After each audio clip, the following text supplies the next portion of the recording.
Hey guys, welcome back to Real Geek. This week I'm going to do something a little different. I'm going to try something new. I'm going to give you guys the news. If you haven't already, if you're new to the channel, go ahead and give it a subscribe and notification. I usually post every week when I can.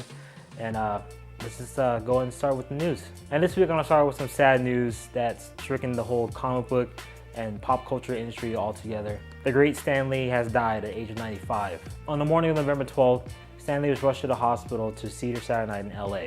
The reason for Stan Lee being rushed to the hospital that morning is unknown to the public as of right now.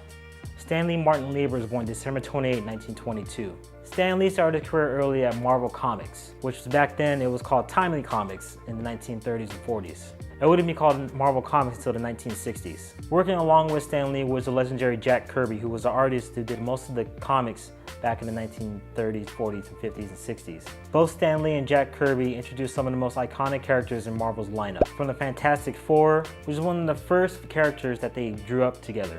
Hulk, Iron Man, Thor, X-Men, and Spider-Man. Later in Stan Lee's career, he became more of a figurehead, mostly like in the 60s, 70s, and 80s. Stan Lee is mostly noted later in life for doing cameos in the big Marvel movies. And it was always great to see Stan Lee in every Marvel movie that he had a cameo in. And coming from me personally, I'm a big Spider-Man fan. I'm just deeply saddened that Stan Lee is no longer with us. And on that note, all I have to say is Excelsior. In other news this week, the House and Mouse finally gave a name to a streaming service that's going to be launching next year. In a shareholder meeting, Bob Iger, CEO of Disney, announced that the name of the new streaming service would be called Disney+. Also said within that shareholder meeting, Bob Iger also said that they will pull all of Disney's movies from Netflix starting next year. With the soon closing acquisition of 20th Century Fox in 2019, Disney will soon have a bigger catalog than you might think. So with the new Disney+, we might also see some of Fox's movies on that streaming as well. The new streaming service will have new original shows and movies, including Marvel and Star Wars series. One of the Marvel shows is the character Loki being brought to the new streaming service. The new Loki series will be played by, of course, Tom Hiddleston, which would be kind of a first for any kind of streaming service to have a major character or a major actor to play its original character onto like a regular series. As far as the Star Wars side, there's going to be a prequel to the prequel of Rogue One. And this new show is going to be centered around Cassian Andor, who's played by Diego Luna. And the other big Star Wars series that's going to be put out is also The Mandalorian. It's going to tell the story of Boba Fett and how he came into play after the events of the Clone Wars and before the New Hope. And I, for one, can't wait for this new streaming service. I think it's going to be something good. In the beginning, I was kind of iffy about the streaming service. You know, it's going to have Disney. It's going to have like their cartoons and stuff like that. And now that they're explaining a little bit more and more the details of the Disney service, it's starting to look a little better now. Also this week, new trailers were released. One of the first trailers that was released was kind of a surprise when I thought it was actually kind of fake, because I saw screenshots, that looks kind of fake, or it could be something else. But actually it's a real movie, and that movie is Detective Pikachu. Detective Pikachu is actually loosely based on the 2016 game that was released by Nintendo on the 3DS. And this will be the first live-action Pokemon movie in the Pokemon franchise.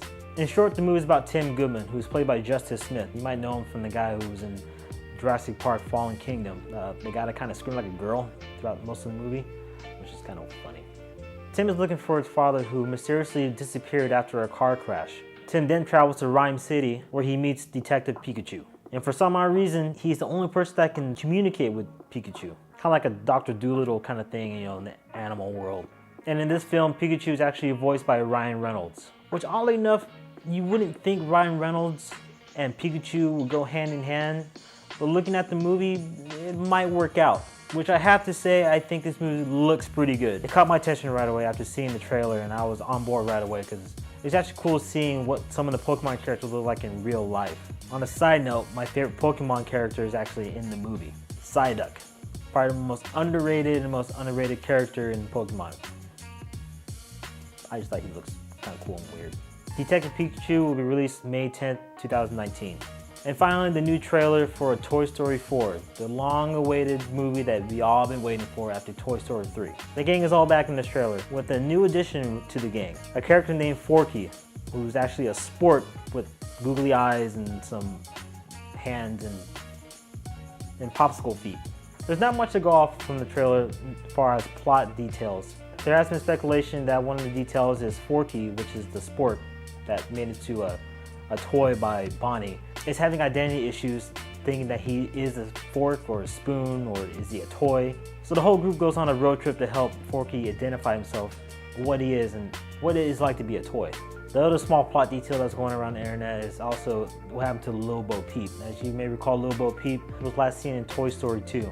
And so apparently Lil Bo Peep was sold off in a yard sale, and now that the gang is trying to figure out where she went and trying to track her down and try to get her back. Like me and other people, we cannot wait for this movie to come out. There's definitely going to be a lot of older people watching this movie because, as you know, just like in Incredibles, we wait almost 15 years for that movie to come out. And for this one, we've been invested with Toy Story since the very first Toy Story came out back in the early mid-90s. So this may be Toy Story's last hurrah, we may never know, but the way it looks, it's going to be really good. Toy Story 4 released June 21st, 2019.